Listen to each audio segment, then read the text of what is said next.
पालमपुर के साथ लगते पालौर से सुरेंद्र सिंह राजकीय उत्कृष्ट विद्यालय में एक अध्यापिका ने 10वीं के छात्र को अपने पैरों में पहनी हुई सैंडल से बुरी तरह से पीटा। छात्र अभिनव ने इसकी शिकायत प्रिंसिपल से की थी और उसके बाद स्कूल में छात्र के अभिभावक भी पहुंच गए और प्रिंसिपल से घटना के बारे में बताया। उनको प्रिंसिपल ने स्कूल मैनेजमेंट कमेटी के साथ इस मामले पर चर्चा करने के बाद कार्रवाई के लिए शिक्षा विभाग की हायर अथॉरिटी को लिखा है कि ताकि घटना की जांच हो सके। एक तरफ तो सरकार सरकारी स्कूलों में बच्चों की संख्या को बढ़ाने का प्रयास कर रही है, लेकिन वहीं दूसरी ओर जब किसी छात्र को चप्पल से पीटा जाता है तो उसके बाद कैसा रवैया रहता है। ये वही स्कूल है जहां पर शनिवार को 10वीं में पढ़ने वाले एक छात्र को इसी स्कूल की अध्यापिका ने चप्पल से पीट दिया और उसके बाद जब शिकायत हुई तो शिकायत होने के बाद आज सोमवार को वो अध्यापिका छुट्टी पर हो गई।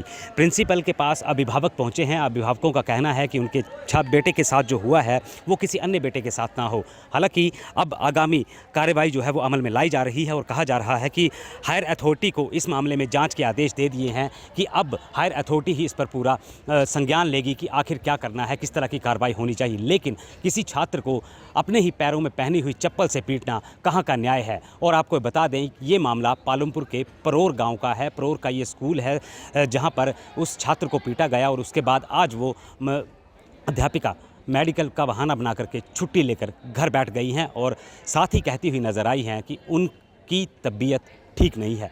लेकिन अब देखना होगा कि शिक्षा विभाग की हायर अथॉरिटी इस मामले में क्या कदम उठाती है और क्या न्याय इस छात्र को मिलता है।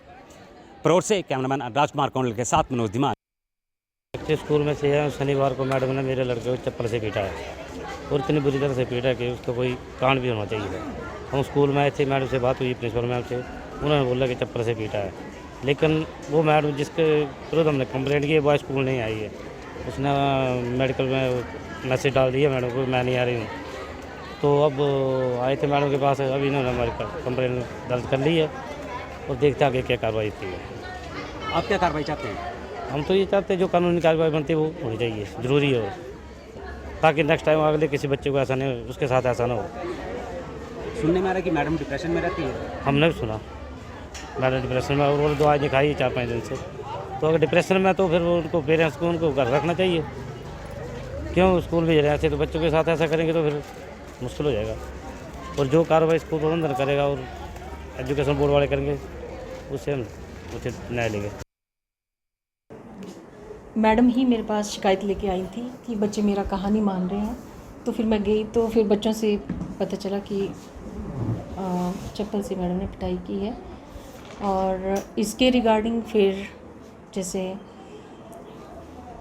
और पूछा गया बच्चों से कि मतलब ये क्यों पैदा हुई स्थिति। तो मैडम कहते कि भाई बच्चे मेरा काम नहीं करके लाते हैं। और फिर जैसे बच्चों से पूछा तो बच्चे कहते कि हमें समझ नहीं आता है कुछ भी, मैडम जो भी पढ़ाती हैं हमें कोई भी क्वेश्चन जो है वो क्लियर नहीं होते क्लास में। फिर उसके बाद चलो हमने थोड़ा अपने लेवल पर ही एडवाइजरी कमेटी की मीटिंग बुलाई और फिर उसमें मैडम को बुलाया गया। शनिवार के दिन मैं स्टाफ रूम से आया, मैम ने बुलाया था, वहाँ से आया, सब बच्चे खड़ा किए थे और मैं वहाँ पर आके सबके साथ शामिल हो गया। और आके मैं एक बच्चे ने मेरे को पीछे चांटा मारा और मैं उनके पीछे लगा देखने। तो आके मैडम ने चप्पल लेकर मेरे को मारने शुरू कर दिया।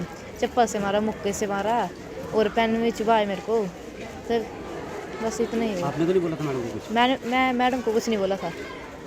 कितने बच्चों को मारा मैडम ने? मैम ने मेरे को ही मारा है, बाकी किसी क्लास में बाकी किसी हो गया नहीं। कहाँ चोटें आई हैं? चोटें मेरे को से नाक में आई है, पीछे आई है, ये पीठ में आई है। अब क्या आपके पेरेंट्स भी आए स्कूल में? हाँ जी।